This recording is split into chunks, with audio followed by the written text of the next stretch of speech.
ದಲಿತರಿಗೆ ಭೂಮಿ ನೀಡುವಂತೆ ಒತ್ತಾಯಿಸಿ ಧರಣಿ. ಕರ್ನಾಟಕ ದಲಿತ ಸಂಘರ್ಷ ಸಮಿತಿ ವತಿಯಿಂದ ದಲಿತರಿಗೆ ಭೂಮಿ ನೀಡುವಂತೆ ಒತ್ತಾಯಿಸಿ ನರಸಿಂಹರಾಜಪುರದಲ್ಲಿ ನಡೆಯುತ್ತಿರುವ ಅನಿರ್ದಿಷ್ಟ ಕಾಲ ಅಹೋರಾತ್ರಿ ಧರಣಿ ಸತ್ಯಾಗ್ರಹ 6ನೇ ದಿನಕ್ಕೂ ಮುಂದುವರಿಯಿತು.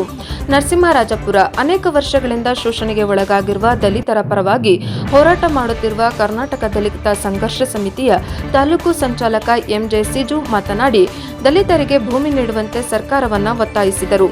ಪಟ್ಟಣದ ತಾಲೂಕು ಆಡಳಿತ ಕಚೇರಿ ಎದುರು ನಡೆಯುತ್ತಿರುವ ಪ್ರತಿಭಟನೆಯನ್ನು ಉದ್ದೇಶಿಸಿ ಮಾತನಾಡಿದ ಅವರು, ದಲಿತರಿಗೆ ಭೂಮಿ ಕೊಡಿ ಇಲ್ಲ ವಿಷ ಕೊಡಿ ಎಂದು ಸರ್ಕಾರದ ವಿರುದ್ಧ ಆಕ್ರೋಶ ವ್ಯಕ್ತಪಡಿಸಿದರು. ದಲಿತ ಮುಖಂಡ ಆಡುವಳ್ಳಿ ಸಂದೀಪ್ ಮಾತನಾಡಿ, ಭೂ ಕಂದಾಯ ಕಾಯ್ದೆ 1961ರ ನಿಯಮ 5ರ ಪ್ರಕಾರ ಪರಿಶಿಷ್ಟ ಜಾತಿ ಹಾಗೂ ಪರಿಶಿಷ್ಟ ಪಂಗಡದವರಿಗೆ ಭೂಮಿ ಮೀಸಲಿಡಬೇಕಾಗಿದ್ದರೂ ಸರ್ಕಾರದಿಂದ ಇದುವರೆಗೆ ಭೂಮಿ ನೀಡಲಾಗಿಲ್ಲ ಎಂದು ಆರೋಪಿಸಿದರು. ಆಡುವಳ್ಳಿಯಲ್ಲಿ 94ಸಿ ಅಡಿಯಲ್ಲಿ ಅರ್ಜಿ ಸಲ್ಲಿಸಿದರೂ ಮನೆ ನಿವೇಶನ ನೀಡಿಲ್ಲ ಎಂದು ತಿಳಿಸಿ ಭೂಮಿ ಸಿಗುವವರೆಗೆ ಪ್ರತಿಭಟನೆ ಮುಂದುವರಿಸುವುದಾಗಿ ಹೇಳಿದರು. ಜಿಲ್ಲಾ ಸಂಘಟನಾ ಸಂಚಾಲಕ ಅಬ್ದುಲ್ ರೆಹಮಾನ್ ಮಾತನಾಡಿ, ದಲಿತರು ಭೂಮಿ ಉಳುಮೆಗೆ ಹೋಗಿದಾಗ ಅರಣ್ಯ ಇಲಾಖೆಯಿಂದ ತೊಂದರೆ ಉಂಟಾಗುತ್ತದೆ, ಬಲಿಷ್ಠರಿಗೆ ಮಾತ್ರ ಅವಕಾಶ ದೊರೆಯುತ್ತಿದೆ ಎಂದು ಆರೋಪಿಸಿದರು. ತಾಲೂಕು ಮತ್ತು ಜಿಲ್ಲಾಡಳಿತ ದಲಿತರ ಸಮಸ್ಯೆಗಳಿಗೆ ಸ್ಪಂದಿಸುತ್ತಿಲ್ಲ ಎಂದರು. ಕರ್ನಾಟಕ ದಲಿತ ಮಹಿಳಾ ಒಕ್ಕೂಟದ ವೆನ್ನೆಲಾ ಮಾತನಾಡಿ, ಮೀನು ಕ್ಯಾಂಪ್ ಪ್ರದೇಶದಲ್ಲಿ ವಾಸಿಸುವ ದಲಿತರಿಗೆ ಮನೆ ನಿವೇಶನ, ಶೌಚಾಲಯ, ಬಚ್ಚಲು ಮನೆ ಹಾಗೂ ಉಳುಮೆಗೆ ಭೂಮಿ ಇಲ್ಲ ಎಂದು ಹೇಳಿ ಭೂಮಿ ನೀಡುವವರೆಗೆ ಹೋರಾಟ ಮುಂದುವರಿಸುವುದಾಗಿ ಎಚ್ಚರಿಸಿದರು.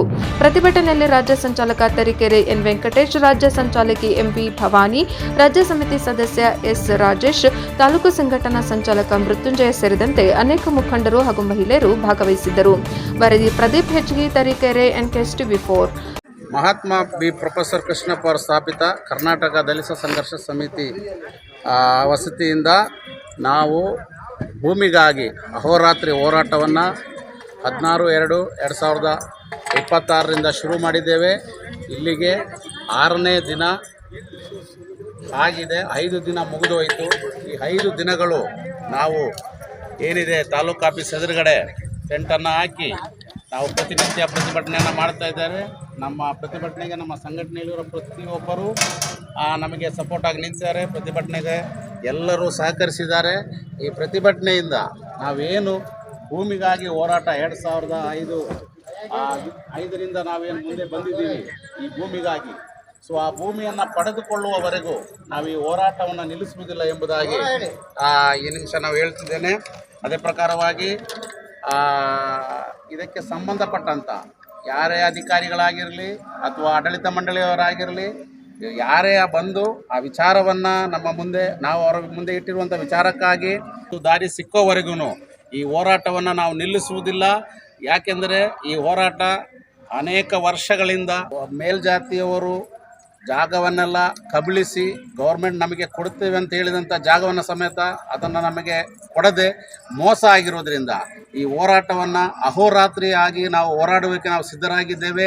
ಅದಕ್ಕಾಗಿ ನಾವು ಈ ದಿನ ಸರ್ಕಾರಕ್ಕೆ ನಮ್ಮ ಮನವಿ ಏನೆಂದರೆ, ನಮ್ಮ ಸಮಸ್ಯೆಗಳನ್ನು ನೀವು ಆಲಿಸಿ ಅದನ್ನು ಬಗೆಹರಿಸಲೇಬೇಕು. ಇಲ್ಲ ಅಂದರೆ ಅದು ಸೂಕ್ತವಾದ ಹೋರಾಟಗಳನ್ನು ಮುಂದಿನ ದಿನಗಳಲ್ಲಿ ನಾವು ಮಾಡುತ್ತೇವೆ ಅಂತೇಳಿ ಜೈ ಭೀಮ್. ನಾನು ರಾವೂರು ಮೇನ್ ಕ್ಯಾಂಪಿಂದ ಬಂದಿರೋದು ಧರಣಿ ಸತ್ಯಾಗ್ರಹ ಮಾಡೋದಕ್ಕೋಸ್ಕರ. ಯಾಕೆ ಈ ಸತ್ಯಾಗ್ರಹ ಮಾಡ್ತಾ ಇದೀವಿ ಅಂದರೆ, ಇಲ್ಲಿ ನಮ್ಮಂಥ ದಲಿತರು ಎಷ್ಟೋ ಜನ ಇದ್ದಾರೆ. ಬಡ ಕುಟುಂಬದಿಂದ ಬಂದಿದ್ದಾರೆ. ಕೆಲವೊಬ್ಬರಿಗೆ ಮನೆ ಇಲ್ಲ, ಕೆಲವೊಬ್ಬರಿಗೆ ಜಾಗ ಇಲ್ಲ, ಕೆಲವೊಬ್ಬರಿಗೆ ಶೌಚಾಲಯ ಸಮೇತ ಇಲ್ಲ. ಎಷ್ಟೋ ಜನ ಕೂಲಿ ಕೆಲಸ ಮಾಡಿ ಅವತ್ತಿನ ದಿವಸ ಊಟ ಮಾಡಬೇಕಾಗಿರೋ ಪರಿಸ್ಥಿತಿ. ನಾಳೆ ಇವತ್ತು ದಲಿತರಿಗೆ ಮರ್ಯಾದೆ ಇದೆ, ಬೆಲೆ ಇದೆ ಅಂತ ಹೇಳ್ತಾರೆ. ಆದರೆ ಎಲ್ಲೂ ನಮಗೆ ದಲಿತರಿಗೆ ಬೆಲೆ ಇಲ್ಲ, ಮರ್ಯಾದೆ ಇಲ್ಲ. ಮುಂದೆ ಚೆನ್ನಾಗಿದ್ರೆ ಹಿಂದೆಯೇ ಇವರು ದಲಿತರು ಅಂತ ಮಾತಾಡ್ತಾರೆ. ನಮಗೆ ಜಾಗ ಇದ್ದರೆ ನಾವು ಆ ಜಾಗದ ಒಡೆಯರಾಗಿ ನಾವು ವ್ಯವಸಾಯ ಮಾಡ್ಕೊಂಡು ನಾವು ಅದರಲ್ಲಿ ಒಂದು ತುತ್ತು ಅನ್ನ ತಿಂದು ಬದುಕ್ಬೋದು.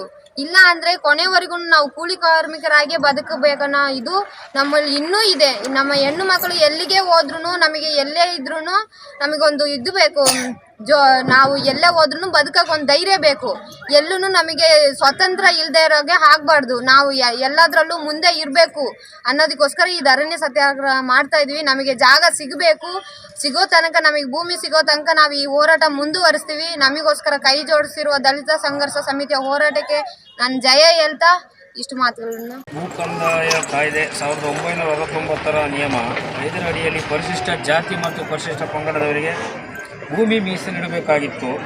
ಸ್ವಾತಂತ್ರ್ಯ ಪೂರ್ವ ಬ್ರಿಟಿಷ್ ಸರ್ಕಾರದ ಆದೇಶ ಭೂ ಪರಿವರ್ತನೆ ಮಾಡುವ ಜಾಗವನ್ನು ರಾಜ್ಯಾದ್ಯಂತ ಇರುವ ಗ್ರಾಮ ಠಾಣಾ ಪ್ರದೇಶಗಳನ್ನು ದಲಿತರಿಗೆ ನಿವೇಶನ ಮಾಡಿಕೊಡಬೇಕಿತ್ತು. ಬಗರುಕುಂ ಜಮೀನು ಸಕ್ರಮ ಮಾಡಲು ನಮೂನೆ 50, 53, 57ರಲ್ಲಿ ಅರ್ಜಿ ಸಲ್ಲಿಸಿದರೂ ನಮ್ಗಳಿಗೆ ಯಾರಿಗೂ ಭೂಮಿ ಸಿಕ್ಕಿಲ್ಲ. ಅದಲ್ಲದೆ 94C ಹಕ್ಕುಪತ್ರ ಕೂಡ ಕೆಲವೊಂದು ಮನೆಗೆ ಸಿಕ್ಕಿಲ್ಲ. ನಮ್ಮ ಆಡವಳ್ಳಿ ಗ್ರಾಮದಲ್ಲಂತೂ ಬಲಿತರು ಎಲ್ಲ ಮಾಡ್ಕೊಳ್ತಿದ್ದಾರೆ, ದಲಿತರಿಗೆ ಏನೂ ಮಾಡೋಕ್ಕೆ ಬಿಡ್ತಾ ಇಲ್ಲ. ಯಾವುದನ್ನು ಮುಟ್ಟಿದ್ರೂ ಕಿರುಅರಣ್ಯ, ಫಾರೆಸ್ಟು ಇದನ್ನೇ ಹೇಳ್ತಾರೆ.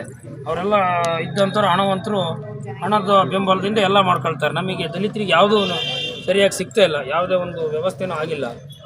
94C ಹಕ್ಕುಪತ್ರ ಕೂಡ ಕೆಲವರಿಗೆ ಸಿಕ್ಕಿಲ್ಲ. ಅರಣ್ಯ ಇಲಾಖೆಯೂ ಇದರಲ್ಲಿ ನಮ್ಮನ್ನು ಭಾರಿ ತುಳಿತಾ ಇದೆ.